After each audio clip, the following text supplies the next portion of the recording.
So you're interested in having some drum lessons, but you'd quite like to try some out first of all, just to see if it's right for you.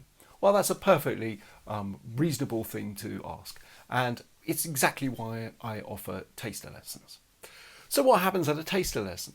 Well, basically you come here, we have a little chat first of all, just to establish what you know and what you don't know, whether or not you've played drums before or you haven't, or even any other musical instruments.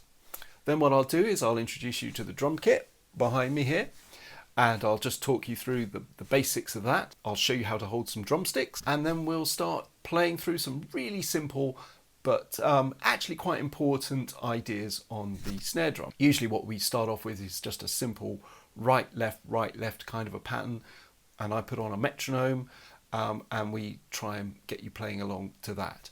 The whole purpose of this is for me to find out what your basic timekeeping abilities are, so that later on we can start to work on that if there are any issues. Maybe you find it difficult kind of lining up with a click or something like that.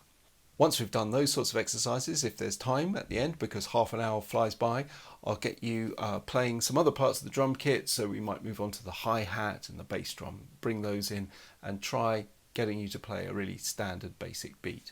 Of course, if you've done this sort of thing before, then, well, we will run through parts of it, because there's still things that I will gain from just even seeing you do some really basic things.